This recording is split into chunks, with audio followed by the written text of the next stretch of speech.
Hi, everyone. Welcome to the Success Without Sacrifice show. Today, we're going to talk about the 4 habits powerful women practice to avoid burnout and have amazing careers. Stay tuned.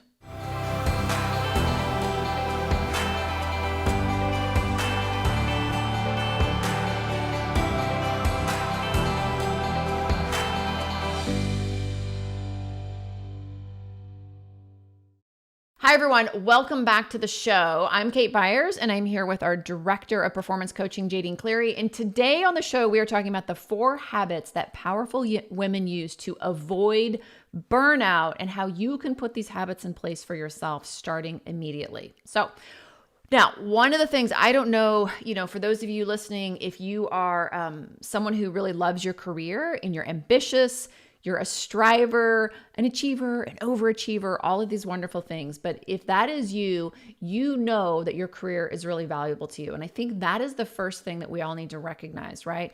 Powerful women, successful women, our careers are important to us. And therefore, we're going to put more time and energy into figuring out how to make that career work for us. And I think that's the first thing that powerful women do is they're not just accepting their career at status quo. They're not just accepting the stress at their level as status quo. They're like, wait a minute. If I want this thing that's precious to me, which is a career with impact, a career with challenges, a career with interesting colleagues, and all of the, lifestyle and salary and all the benefits that come with it, I'm going to have to learn to operate in a different way, because if not, obviously the road to burnout is it's just an invitation to burnout, right? Because when you are playing at this level, the stress isn't going to stop. The challenges aren't going to stop. No one's going to give you permission to take a break. No one's going to say, oh, honey, you look like you really need to go to the spa.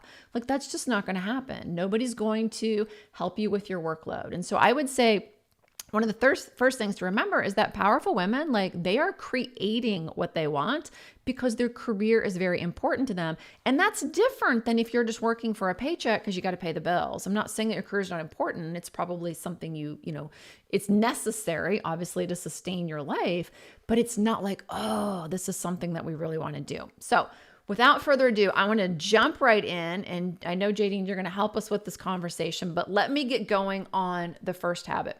So the very first habit that everyone needs to keep in mind is that powerful women know how to meet their needs. Now, hold on for a minute. What I mean by that is the needs that will actually shift you into a state of peak performance, that will actually energize you, that will give you vitality. Powerful women are not allowing themselves to become depleted, run down, haggard, and overwhelmed. They are very, very astute. And when you learn how to create this sort of biological oomph of peak performance, which means you understand your needs. Now, I don't mean like, I need to buy a new car. That's just a strategy. Like, nobody needs to buy a new car, or I need time to myself. Okay, great. Maybe there's something in there for autonomy, but a powerful woman will say, wait a minute. You know what? I'm starting to feel frustrated. I'm starting to feel, obsessed about getting through my email box or at this presentation. I'm actually going to walk away and go get a cup of tea. I'm actually going to go downstairs and get some sunshine. I'm actually going to go walk the dog for 15 minutes. Or, maybe if you're feeling like I really miss my kiddos or my spouse, they're going to spend a moment to make a quick phone call or to send a quick text or to write a note. So they understand very clearly that they've got this cornucopia of human needs, and they're going to meet it in an instant, meet it over here in a moment, meet it over here in just a few seconds, 5 minutes here, 10 minutes here, sometimes a few hours. Sometimes they do step away from their desk for an afternoon and really do something luscious and juicy to meet their needs. But what they're not doing is driving for hours and hours and hours all day, every day, without stopping to replenish their needs.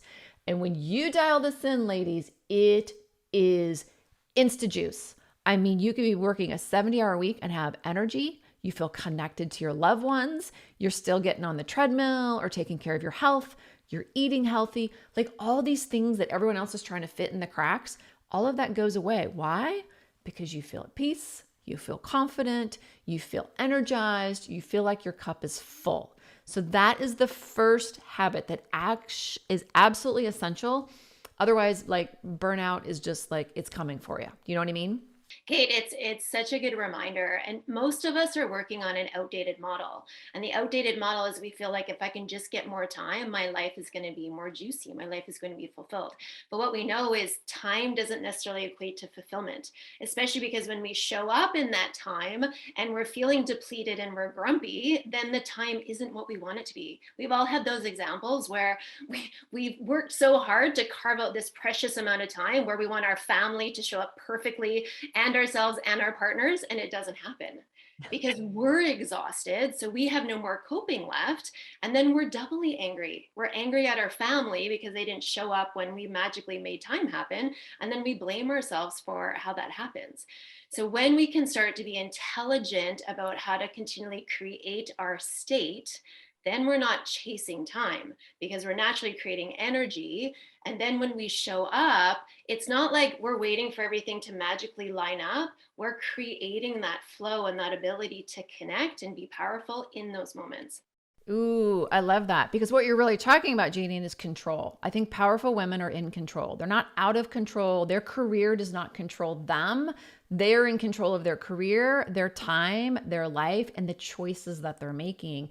And when you really understand that biological piece, you can get the effect of what you think time will do. I think all after, spending the afternoon with my kids is going to make me feel like a wonderful mother, and I'm going to feel so in love, and I'm going to feel so connected to them until, they spend the afternoon, coloring on the walls, getting a fever and a temperature, having a temper tantrum, and then you're like, oh, well, wait.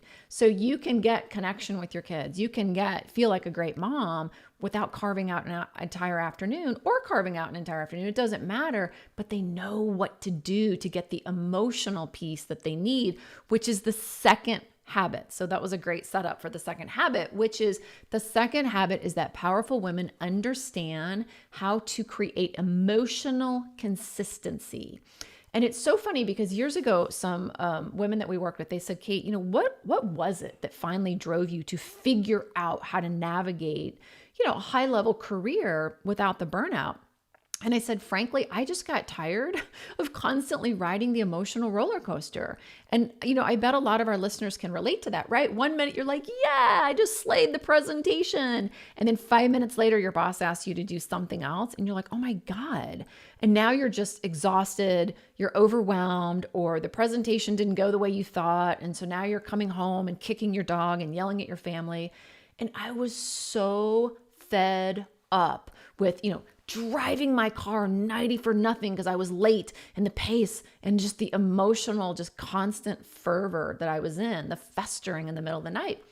Powerful women are not doing that, right? They understand how to create emotional consistency because they have invested in upgrading their emotional self, because the stress is not going to go away, ladies. All of you who are out there going like, oh, someday when my team is like all, amazingly talented, I won't have the stress and carry the load. Well, guess what? The minute you get 10 key players on your team's going to turn over. Your boss is going to turn over. The company's going to go through, a buyout or whatever. Like, that stress does not go away at the top. And if you want to have a huge career and a beautiful life where you're not sacrificing your life for your success, emotional consistency is key. And what this means is you're confident. You make killer decisions like that, not after talking to 10 different people, doing 15 hours of research, going home and talking to your spouse, festering all night long, eating 12 cheese pizzas. Believe me, ladies, I've been there and done all that, right? Like, that is not emotional consistency. That is sitting on top of fear of, I need to prove myself, fear of I'm going to miss out, fear of I'm going to make a mistake, fear of I'm going to upset someone. If your job is sitting on top of this fear of, that's not emotional consistency. Powerful women understand how to upgrade their emotional self so they don't live in fear. Now, do they want to have failures and mistakes? Of course not. Do they get frustrated? Of course. They're human. You still need to be an emotional creature because emotions are what drive us and gives us clues to what's going on so we can create change or new decisions, but they're not riding these emotional waves. They're incredibly decisive. They are incredibly consistent in their emotional self. They know when to bring emotion into the workplace and when to say, you know what, this is not the place for emotion. And what's great about that is when you do this really well and you master this, I don't care if the world like blows up at 6 o'clock at night when you're getting ready to close your laptop. It blows up and you go, awesome, that's tomorrow's disaster. I'm going to go have dinner with friends. And you go have dinner with your friends and you don't sit there and spend all dinner, festering about work and complaining about work and the latest disaster. You talk about arts and culture and politics and all the amazing things that make us interesting people, right? Well, it's so funny. I'm smiling at you as you're saying this because I'm thinking, what? You mean we're actually going to be interesting? Like, we can talk about things other than work, because that is the challenge sometimes of being a high performer is we're so stuck in that world, we're not considering anything else. And Kate, when you talk about emotional consistency, that's the difference between living in a catabolic state versus anabolic. Catabolic is when we're always stressed. Anabolic is that ability to have flow. And that emotional consistency comes from what we do all of the time to put ourselves in that state of flow and feeling full. And it reminds me of one of our clients who you know very well as well. Her name is Anna S., and I know I can use her name. She has her own company. She's an IT contractor. And she was telling a story this week about how she had just fired somebody who worked for her. And guess what? That person who she'd fired had made a terrible mistake with the client. The client calls her up and says, "Hey, Anna, there's a big mistake here. What are we going to do about it?" And Anat responded calmly. It wasn't that she didn't feel the pinch. Sure. She recognized, you know what, that was a mistake. I guess when I fire somebody, I should go back and look to make sure I've covered everything off. But then she responded. She said, yeah, you know what, my mistake. Thank you so much for bringing that up. She was short, to the point, brief, and then she dropped it. Yeah. She let it go. And then I she said, love that. yeah. And when she woke up at 4 a.m, she said, like she always does. And she was like, did something happen I should be stressed about? Oh, yeah, that's what it was. But you know what? I dealt with it. And Yeah. she read her book and she fell asleep. And she read a book and went back to sleep. Does everyone out there hear that? Not, I got up and started digging in 50 different emails because I was so obsessed about this and I couldn't get the result I wanted there. So I went and like tried to get a result in my email box. Ladies. And that really brings us to the fourth habit. So the fourth habit is being a magician instead of a mule. And I think women, this is one of the things that is probably one of the most critical failure points for successful women, and what creates the burnout, the disillusionment, and finally the like, I'm just not going any further, I give up, right? Is because we don't understand how to be a magician. And I promise you, men are doing this way better than we are. So the mule goes to work every day and they are paid for, excuse my language, getting, you know what, done, right? They're the person there to like get it done. And we as women, because we were trying to earn our place at the table for a long time, that's who we became. I'll get it done. I'll get it done. We're raising our hand. We're getting it done. If you're trading time for dollars, then you are the mule. But if you are someone who is influencing how the work gets done, powerful women don't go to work and go, how do I get things done today? What do I get off my desk today? How do I empty my email box? How do I get through my inbox? They're not thinking that. They're coming to work every day and say, how do I create the most priceless experience possible today? What do I need to do to deliver at the highest value? Where do I need to insert my genius and my expertise and my value in a way that's going to help all of us win and get to the goal line? That's not in your email box. That is not in taking on 50 different projects, right? That is walking into the room and saying, look, I don't care what kind of cluster you're given. I don't care if they promised you resources. I don't care if your best employee just quit. That's life at the top, ladies, right? It's what you do with it. And if what you do with it is roll up your sleeves and go, oh, well, my best person just left, guess I'll have to do their job, you're the mule. But if you say, oh, my best person just left, okay, let me think of some other ways that we can still get to the goal line while we look for a replacement. And that's what you're influencing. That's what you're presenting. That's who you are. It's when you walk into a board meeting or you're walking into an administration meeting and you're saying, okay, what's the problem we have? Okay, got it. Well, the problem is that the solution everybody's after isn't the right solution. I think we need to look for a new solution because this way is broken. So you're focused on addressing what's not working in light of getting everyone to the same goal. And when people see you do that, you are priceless.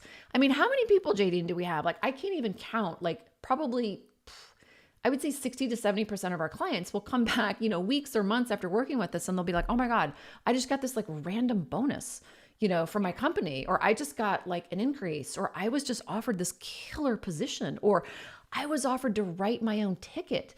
And it's like, because They are no longer trading time for dollars. They're no longer the mule getting it done. They are so influential that their companies are like, oh my God, we have to keep them around.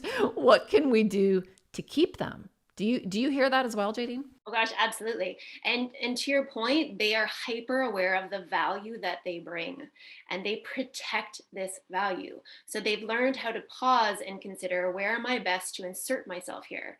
But they're able to do that pause because they also know how to come from a place of being full. Because they're getting their needs met, they're able to pause with confidence to actually consider possibilities rather than just, how do I prove myself in this situation? So it's a completely different lens, and it's much more powerful, and it pays back in dividends in life and in work. For sure. And I think you bring up a really good point. And I'm glad you reminded me of that, is that each of these habits, for those of you listening, they go together, right? Like it's not like you can pull one out of the mix. So let's just say, okay, influence, right? So we just talked about habit number 3, which is being the magician instead of the mule. Well, how confident and how good a magician do you think you're going to be if you're afraid of failure, if you're afraid of missing out, if you're afraid of losing your place at the table, if you're afraid of what other people are going to be disappointed in you, if you're feeling guilty, if you're feeling depleted? So if that emotional consistency isn't there, no one is going to walk into a boardroom and effectively say, hey, you know what? The way we're working really isn't working. Here's a different way that I'd like to propose. Here's a gap that I'm seeing. Instead, you're just going to be like, oh my God, there's a gap. Okay, I'll fill it. Because you're feeling depleted and you're in an emotional state of emotional disheaval, or you lack that emotional consistency, and there's a lot of like proving yourself going on, then no one can be influential. And so you have to start, and this is what we do with all of our clients, right? When they start working with us, you have to start, like Jadine just said, from a place of where you are not depleted. If your needs are not getting met and you are, your health isn't where it needs to be, you're exhausted, you're feeling overweight or icky in your skin, you're, not having great relationships at home because everyone's so stressed out and you're so stressed out and you haven't been connecting with your loved ones. All of these things, if those things are not being met and you're depleted, you can't be emotionally consistent, right? You're going to have lack of willpower, lack of energy. Now you can't be emotionally consistent. But at the same time, if your needs are getting met, but you're on this emotional roller coaster, well, now you can't be the magician. And so I hope everyone's seeing, like, this is really simple, but it's 1 + 1 + 1 + 1, boom, right? And that's where you get the influence, where you get to walk in the room, drop the mic, enjoy your job, really have a huge, yummy, high-end job that pays you well, that is super challenging, that is super cool, has all these different opportunities, and then go home at night and like pop on your Peloton, or, go to the opera with friends, or I don't know, whatever your thing is, go ride dirt bikes. I don't know, whatever it is for you, but you get to have an interesting life. Now, the 4th piece of this is powerful women know how to surround themselves with experts and to get leverage with their time. And what I mean by that is they are not multitaskers, and it's not about calendar management. When I say leverage your time, was so evident to me when I began studying all this and learning about this is that powerful women do not go it alone, ever. And I think most of us, especially if you're in corporate, you've probably heard this before, like surround yourself with people who are smarter than you, never be the smartest person in the room. So that's a piece of it. But what is interesting is what they do is they go out and find people who are experts in whatever it is, and they will work with that expert to gain the knowledge they need and move on with it. And here's why. Powerful women understand that in their nature, which is human behavior, that if we don't get to a result very quickly, because we're ambitious, we're driven, and we're impatient, right? We want results. If we don't get to a result quickly, what do? We lose interest, we mark it up, we chalk it up as a failure, and we walk away, because we do not stick around for very long. And so they know they've got to get to their goal line quickly. They know that they've got to get there with as much accuracy as possible because they value their time and they don't have time to wait. And that way they're not going to dilly-dally with DIY. They're not going to try to figure it out on their own. They're not going to go to, their friend down the street who might know a few tips or tricks. They go straight to the top expert, whether it's how they're hiring in their personal life, whether they're hiring in their professional life. They will go and find the people to get you there. And I think that is so key. I mean, I did that when I started this company. I had never been an entrepreneur and a business owner. So I didn't sit around and just like get a bunch of books on entrepreneurialism. I went to top, entrepreneurial coaches and top schools to learn exactly from experts who already had what I wanted. And I was like, how do I get to where you are? And I learned from them. And that is key. And it's like interesting because what I see a lot of, let's just say, successful women doing is buying into too much scarcity. And then what they do is, oh, I should do it myself because we feel guilty and, oh, we don't want to spend money on ourselves, or, oh, we should be able to do it ourselves. And aren't we failing if we're not doing it ourselves? No, you're being smart. Look, you're good at what you do. I don't know what you do, but I can't come do it. And if I needed someone to do it, I would hire you. I wouldn't go out and learn how to be a NASA astronaut. I'd call NASA and go, I need an astronaut, please. And I think that's the other piece that a lot of women are missing out on is like, you got to work with the top experts who know how to get results and move on with your life and go do what you do well and stop trying to do well at everything, right? Yeah, absolutely. And Kate, what we know is that powerful women don't ask for help, they ask for what they need. And when we're clear on what we need, and to your point, when we're aware of, I'm going to ensure that I'm on the fastest trajectory and I want to reduce spin, we surround ourselves with other women who are also breaking the container. Yes, I love that. Yes, and we were talking about that, among the team earlier today, which is that whole water cooler syndrome. Like I'll just take an example again of starting this company. When I first started the company, the people I hung out with, they were all starting too. We were all newbies and we were trying to figure out like what kind of bookkeeping software to use or whatever, it was like you're kind of down at that level of very granular, like how do I start laying the foundation? But as I got those things in place, I didn't want to continue to hang out with people who are trying to figure out what kind of bookkeeping software to have for a company. Do you know what I'm saying? Like that's not a place for me to be because that's going to keep me in a different spot emotionally. It's going to keep me in a different place mentally, and it's not going to be stretching me. So then I started to go hang out with the people who, now we're wanting this next thing, which is, whatever it was. And so that water cooler syndrome is, I think, really very, very important, and powerful women get it. And sometimes that means that they do lessen their grip on some relationships or, have to move to a new group of people who are really where they want to be. And they're not afraid to do that because they understand that's part of the evolution. It's part of the human experience. And they do it with grace and love and a lot of empathy, obviously. But yes, you want to be surrounded with people who are going where you want to go and are a step or two ahead, but also know how to get you that result ultimately. And that's really key too. So, I'm excited. I think we've packed a lot of great stuff in this episode, Jadine. Thank you for, again, being here. But I want to wrap it right now because I think these 4 strategies, ladies, if you start putting these into play today, you will see very, very quickly, like literally within a matter of weeks, how, feeling burnout, feeling that you're crispy around the edges, feeling that emotional highs and low, all that starts to dissipate. And again, it's not like a light just gets turned on. It's a series of small steps that get you there. But powerful women who practice this, it is drop the mic. It is success with ease. It's how we all work, everyone in our company. Like it just feels fantastic. And now you're no longer caught in the trade-off. So if that is you and you no longer want to be caught in the trade-off and you value your career, but you also value having an amazing life, then I have something very special we'd like to chat with you about.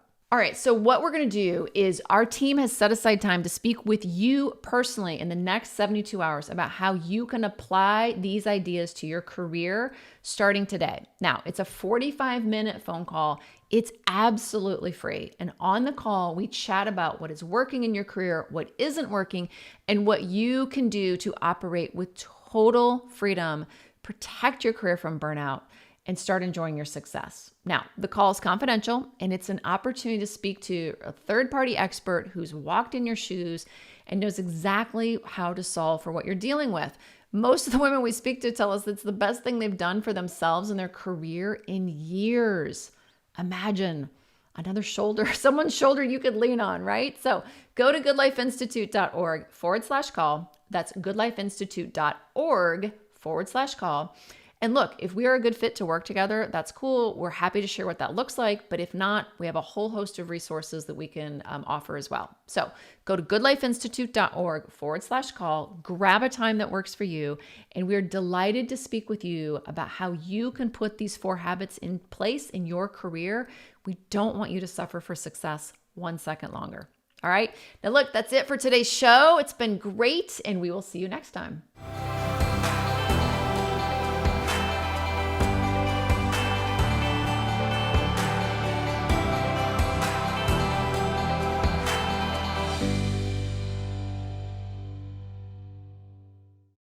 Hi, thanks for tuning into today's show. If you want to subscribe, you can do that by clicking the little picture of me over there. If you want to book a breakthrough call, which you absolutely should do, you can click the button below or go to goodlifeinstitute.org/call to book an appointment to speak to us. I'll see you on the next show.